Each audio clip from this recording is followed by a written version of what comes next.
Hello friends, જય Swaminarayan. Good morning.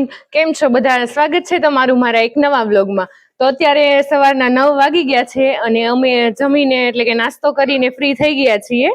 અને અત્યારે હવે અમારે કામ બધું બાકી છે, હજી કચરા પોતાને એવું બધું બાકી છે. હું કચરું કાઢતી હતી અને બીજા બધા વાસણ ને કપડાં ને એવું બધું કામ કરે છે. અને અત્યારમાં ઠંડી છે પણ કાલ કરતા ઓછી છે આજે. અને પવન નથી અને તડકો પણ નીકળી ગયો છે, 9 વાગી ગયા છે એટલે. અને જો બધા પોતપોતાનું થોડું થોડું કામ કરે છે, એવું તમને બતાવી દઉં. જો અહીંયા વાસણનું કામ ચાલે છે અને આ બધા જો ફ્રી થઈ ગયા છે એટલે એને બહાર જવું છે, એટલે એ જો બધા બહાર જવા માટે રેડી થઈ ગયા છે. અને અમારે બધાને હજી કામ બાકી છે. વિતુ શું કરે છે તું? એ જો અત્યારમાં સાયકલ લઈને, એને હજી નાવાનું બાકી છે અને અત્યારમાં આટા મારવા મળી છે. હવે મારે કચરું કાઢવાનું છે એટલે મને સાવરણી પકડાઈ દીધી છે, એટલે હું થોડું ઘણું કચરું કાઢી નાખું અને આપણે થોડું ઘણું બધું કામ કરી નાખીએ, પછી પાછા ફ્રી થઈ અને પાછા પછી વ્લોગમાં મળશું કન્ટિન્યુ. તો ફ્રેન્ડ્સ, અમે ફાઇનલી બધું જ કામ કરી અને ફ્રી થઈ ગયા છીએ અને પાછા ફળિયામાં તડકે આવી ગયા છીએ, કેમ કે બધું જ કામ થઈ ગયું છે. અને સાંયે તો અત્યારે બહુ ઠંડો પવન છે પાછો, એટલે ગમે નહીં, એટલે અમે થોડીક વાર બધા તડકે બેસ્યું. અને જો આ બધા અત્યારે બેઠા જ છે તડકે. ભાભી જો મસ્ત કઈક ફ્રૂટ ને બધું શાકભાજી લઈ આવ્યા લાગે છે. શું લાવ્યા છો? જમરૂખ, સંતરા, ટમેટા, ધાણા, કોબી, ફ્લાવર બધું લાવીને હવે જમરૂખ ખાય છે. જમરૂખ ખાવાનું શરૂ કરી દીધું છે. જો મસ્ત ફ્રેશ શાકભાજી લઈ આવ્યા છે ને ફ્રૂટ ને એવું બધું. દીદી જમરૂખ ખાય છે, તો શું કરે છે? હવે આ પોક કાલે જે આપણે પાડ્યો હતો ને એને આજે છે ને સુકવવાનો છે, એટલે દાણા સરસ રીતે નીકળી જાય. પછી ફ્રેન્ડ્સ, તો જો અમે કાલે પોક બનાવ્યો હતો ને એમાંથી હજી, કારણ કે પોક એમાંથી કઈ નીકળ્યો નહોતો, થોડી ઘણી આમનું ખાધો, પણ એમ તો કઈ નીકળે નહીં, એને સૂકવીને પછી જ કાઢવો પડે. જો ભાભી અત્યારે પોક કાઢે છે. હવે તડકે થોડીક વાર રાખશું ને એટલે પછી એમાંથી નીકળશે. અને આ બધા જો જમરૂખ ખાવાનું શરૂ કરી દીધું તડકે બેઠા બેઠા. અને જો અત્યારે તડકો મસ્ત નીકળી ગયો છે અને પવન પણ છે.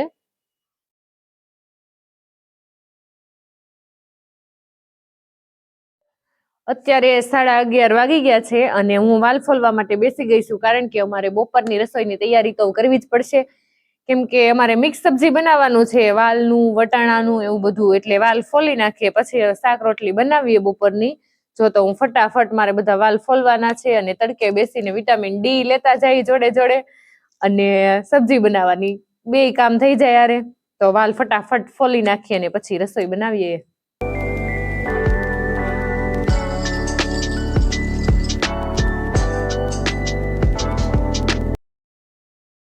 જો ભાભી અત્યારે શાક બનાવે છે.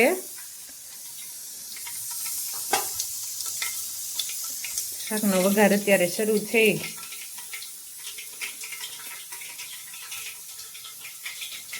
હમણાં શાક ને રોટલી બધું બની જાય પછી જમી લેવાનું છે કા ભાભી?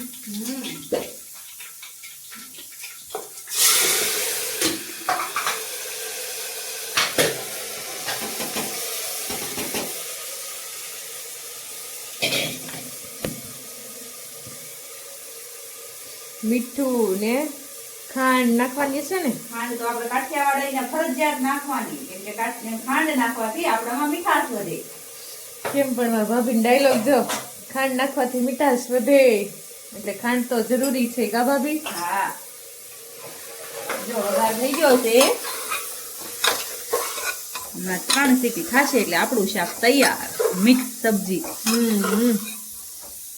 જો મસ્ત મજાનો વઘાર કરી નાખ્યો છે ભાભી, બહુ મસ્ત સબ્જી બનાવે. આવી જાઓ ખાવા. કૃષ્ણા, શું કરે છો? અત્યારે તો રોટલીનો લોટ બાંધું છું, કેમ કે આપણે રોટલી બનાવવાની છે અને શાક જોઈ બધું બને છે. અને હવે પછી લોટ તો મેં બાંધી દીધો છે, પછી રોટલી બનાવી નાખીએ. કેમ કે કેટલા વાગી ગયા? 12 વાગ્યા છે ને? 12 વાગ્યા છે. હા, એટલે પછી બસ આપણે જમી લઈએ અને પછી પાછું આપણે જવાનું છે ઉપર પછી બહાર, એટલે અત્યારે વેલા થોડું જમી લઈએ એટલે ટાઈમસર પાછા ત્યાં જઈએ કે. એટલે 12 વાગી ગયા છે. જો રોટલી બંધાઈ ગયો છે, રોટલી શરૂ જ કરી દેવાની છે, એટલે પછી તમે બધા ગરમા ગરમ રોટલી ને સબ્જી ને બધું જમવા મળો. અમે જો અત્યારે હવે જમવા બેસી ગયા છીએ. રોટલી ને શાક ને એવું બધું બની ગયું છે, એટલે જો શાક રોટલી બધું લઈ અને જમવા બેસી ગયા છીએ. અડદિયો ને બધું છે, તો આવી જાઓ તમે બધા જમવા. પાપડ છે. તો અત્યારે 2:15 થઈ ગયા છે અને અમારે જવાનું છે શોપિંગ કરવા માટે, એટલે અમે બેગ ને એવું બધું લઈ અને રેડી થઈ ગયા છીએ. કારણ દીતુ એ જો કેટલું મોટું પર્સ લીધું છે. અમારે શોપિંગ કરવા જવાનું છે, બધા જ રેડી થઈ ગયા છે, એક બહાર નીકળતા જાય છે બધા. પછી અમારે કારમાં બેસી અને જવાનું છે અને અત્યારે બહાર પવન છે અને એટલે સ્વેટર પહેર્યા છે અને હવે જઈએ છીએ.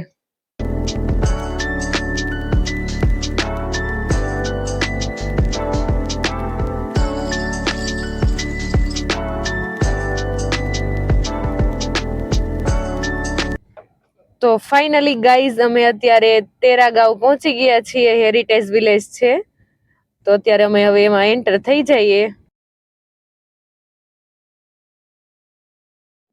તો ફાઇનલી ગાઈઝ અત્યારે અમે તેરાગાંવમાં આવ્યા છીએ અને બાંધણી લેવા માટે આવ્યા છીએ સ્પેશિયલ. અહીંયાની બહુ જ મસ્ત ફેમસ બાંધણી છે, બંધેજની બાંધણી છે. તો અત્યારે અમે બાંધણી લેવા માટે આવ્યા છીએ. આ શોપમાં બહુ બધી અલગ અલગ બાંધણી છે અને અહીંયા ટ્રાફિક છે. હમણાં જોઈએ કેવી કેવી બાંધણી છે, પછી શોપિંગ કરીએ.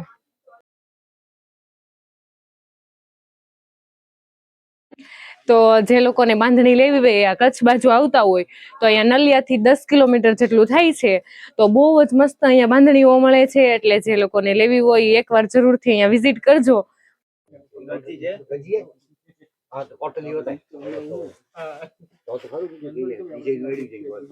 તો અત્યારે અહીંયા બધા મસ્ત મસ્ત બાંધણીઓ જોવે છે, અલગ અલગ પેટર્નમાં છે બધી.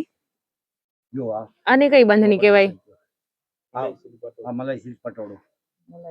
જો આ પટોળું છે, મસ્ત કલર પણ બહુ ફાઇન છે. બધી અલગ અલગ બહુ મસ્ત અલગ અલગ કલેક્શન છે બધું અહીંયા. તો ફાઇનલી અમે શોપિંગ કરી લીધી છે. આમાં શું લીધું છે ઘરે જઈને ફાઇનલી તમને બતાવી દઈશ. અને અત્યારે અમે જઈએ છીએ તળાવ ને એવું બધું જોવા માટે.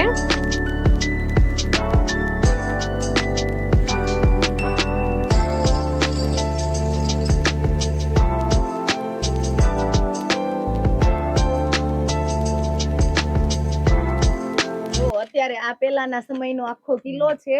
જો દીદી તમને ઇતિહાસ કહેશે આનો શું છે એ? તેરાને વર્લ્ડ હેરિટેજ ગામમાં સમાવેશ કરવામાં આવ્યો છે. તો આપણે તેરાની કેવી પેલાના સમયની ભવ્યતા હતી એ અત્યારે જોવા માટે નીકળ્યા છીએ. પરંતુ અત્યારે હાલમાં આ કિલ્લો તમને આગળ કૃષ્ણાએ કીધું હશે કે બંધ છે, પણ છતાં ફરતી દિવાલ બાજુ આટો મારીએ છીએ અને અમને અહીંયા એવું કહેવામાં આવ્યું છે કે આગળ જે તે સમયના રાજા હતા ને એને 3 તળાવ બંધાવેલા છે. તો જોઈએ હવે તળાવ કેવા હાલતમાં છે અને વર્લ્ડ હેરિટેજ ગામનો દરજ્જો મળેલો છે. તો જોઈએ હવે આગળ તળાવ પણ એનું કેવું દેખાય છે. જો તમે જોઈ શકો છો આ કિલ્લાને આવી રીતે તિરાડું પડી ગઈ છે ને આવી જર્જરિત હાલતમાં થઈ ગયેલો છે, એટલે જ આગળના દરવાજે કદાચ તાળું છે એનો મતલબ સમજાઈ ગયો. હવે એવું જ લાગે છે. જો અત્યારે તો આ બહુ મસ્ત એમ કિલ્લો છે, પણ બધું અત્યારે આ ઓલું થઈ ગયું છે થોડું ઘણું, એટલે આ બધું બંધ છે અત્યારે. તો અમે તો જોવા માટે અત્યારે આવ્યા છીએ, પણ અત્યારે અમે જો તળાવે પહોંચી ગયા છીએ. વાવ, મસ્ત તળાવ છે. જો બતકે છે. અહીંયા ત્યાંના લોકલ એક ભાઈ અમને મળ્યા છે. ઈ ભાઈ જો અત્યારે પાણી ભરવા જાય છે તળાવમાં અને એવું કહે છે કે તેરા આખું ગામ છે આ તળાવનું જ પાણી પીવે છે. બધા અહીંયાના લોકો આ તળાવમાંથી જ ઘર વપરાશ માટે પાણી ઘરે લઈને જાય છે અહીંયાથી. તો અમને અહીંયા આવીને એક આ નવું જોવા મળ્યું કે તળાવને પણ મસ્ત ગેટ બનાવેલો હતો, એટલે કે ઘણા ટાઈમ પહેલાનો જ ગેટ હશે.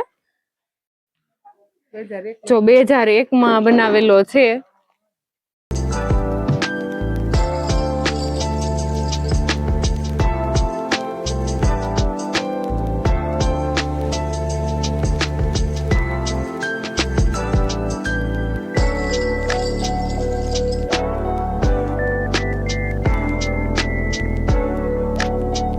જોઈ શકો છો કે આ 3જા નંબરનો ગેટ આવેલો છે અને આ 3જા નંબરના ગેટ ઉપરથી નહીં તે તળાવની અંદર જઈ શકો છો. અહીંયા પણ તમે જોઈ શકો છો કે નાવા ધોવા માટે વ્યવસ્થા કરાયેલી છે કે કોઈ કપડાં ધોઈ શકે. અને અહીંયા પર એકદમ પાણી ચોખ્ખું છે અને આ તળાવમાં નવું જોવા મળ્યું છે કે ગેટ બનાવેલા છે, તમે જોઈ શકો છો. તો ફાઇનલી અમે શોપિંગ પણ કરી લીધી છે અને અહીંયાના કિલ્લા અને તળાવ ને એવું બધું જોયું અને થોડીક મજા કરી. હવે અમે ફાઇનલી પાછા કારમાં બેસી અને ઘરે જઈએ છીએ. અત્યારે દાબેલી ખાવા માટે પહોંચી ગયા છીએ. કચ્છી દાબેલી અહીંયાની ફેમસ.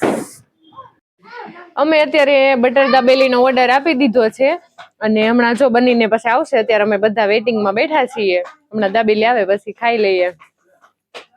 તો જો દાબેલી આવી ગઈ છે અમારા 4 ની, અમે 4 અત્યારે અહીંયા બેઠા છીએ અને જો બીજા બધા અહીંયા બેઠા છે ને રુદ્ર તો જો દાબેલી ખાવા પણ મળ્યો છે. તો અમે શોપિંગ કરી અને ઘરે આવ્યા છીએ. ત્યારે જો હું સાડીનું કહેતી હતી એ સાડી તમને બતાવી દઉં. અમે કુલ 3 સાડી લીધી હતી. 2 સાડી રોલ પોલિશમાં આપી છે અને આ એક સાડી અત્યારે ઘરે લાવ્યા છીએ. જો આ બાંધણી છે, બહુ જ મસ્ત કલર ને એવું છે. બાંધણી તમને ગમે તો કોમેન્ટ કરી દેજો. અને જો દાબેલીના મસાલા લાવ્યા છીએ અહીંયા કચ્છના, એવી બધી થોડી ઘણી શોપિંગ કરી છે.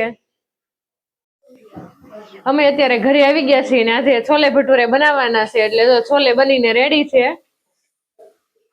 જો અને ભટુરેનો લોટ બાંધીને તૈયાર રાખ્યો છે. હમણાં પાસે ગરમા ગરમ ભટુરે બનાવી અને બધા જમવા બેસી જવાના છે.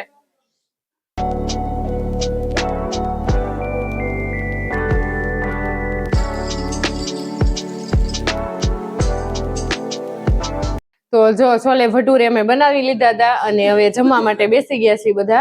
બહુ જ મસ્ત બન્યા છે. તો તમે બધા પણ ખાવા હોય તો આવી જાઓ જમવા.